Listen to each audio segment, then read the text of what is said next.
Local player Masum Billah ভাই hit করলেন, চমৎকার একটি হিট হয়েছে এবং 4টি গুটি কিন্তু পকেট হয়ে গেল হিটে।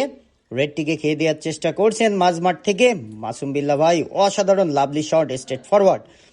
প্রতিদ্বন্দ্বিতা করছেন কিন্তু ইব্রাহিম ভাই যশোরের এবং বেনাপোলের তুইন ভাইয়ের সাথে।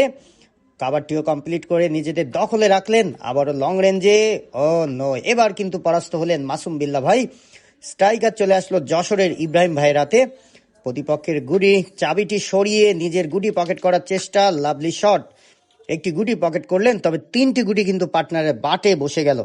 আবারও লং রেঞ্জে আরো একটি গুটি, লাভলি শট, দুর্দান্ত ইব্রাহিম ভাই। এবং তুইন ভাই কিন্তু ব্যাকফুটে রয়েছে, পাত্তাই পাচ্ছেন না কিন্তু লোকাল প্লেয়ারের কাছে। অসাধারণ আরো একটি গুটি পকেট হয়ে গেল। পয়েন্ট কিন্তু এই হিটে তাদেরকে নিতেই হবে, তা না হলে কিন্তু ম্যাচ থেকে সিটকে পড়ে যাবেন তুইন ভাই এবং ইব্রাহিম ভাই। দেখা যাক, আবারও কিন্তু প্রতিপক্ষের গুটি সরিয়ে angle, oh my bad luck, অল্পের জন্য মিস। লোকাল প্লেয়ারের হাতে স্ট্রাইকার, নাইস শট, একটি গুটি কিন্তু স্ট্রেট ফরওয়ার্ড পকেট করলেন। ফুলতলা নদীর উপর নাউলি বাজারে 24 দলীয় টুর্নামেন্টের প্রতিদ্বন্দ্বিতা করছেন স্থানীয় প্লেয়ার বনাম যশোর ও বেনাপোলের প্লেয়ার। অসাধারণ দুটি গুটি, কি করবেন এখন? পার্টনারের সাথে দীর্ঘ আলোচনা সেরে প্রতিপক্ষের গুটি সরিয়ে দেওয়ার চেষ্টা করছেন। নো, টাচ হলো না, কোনো জোরে ফাইন হবে না, কারণ সবারই 2-3টি করে গুটি রয়েছে। একটি গুটি থাকলে কিন্তু ফাইন হতো, এখানে নিয়মটা এরকম, যেহেতু তাদের 4টি এবং তাদের 2টি, এর জন্য ফাইন হয়নি।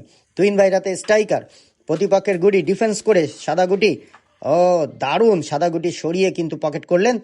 আবারও কিন্তু অ্যাঙ্গেলে মাইন নেওয়ার চেষ্টা করছেন, ও নো, মাইন নিতে গিয়ে কিন্তু পরাস্ত হলেন। স্ট্রাইকার চলে আসলো লোকাল প্লেয়ার মাসুম বিল্লাহ ভাইয়ের হাতে। মাসুম বিল্লাহ ভাই, লাভলি শট, একটি গুটি কিন্তু শিওর পকেট করলেন, আর একটি মাত্র গুটি দিতে পারলেই কিন্তু 3টি পয়েন্ট লুফে নেবেন, 8টি পয়েন্ট, অসাধারণ।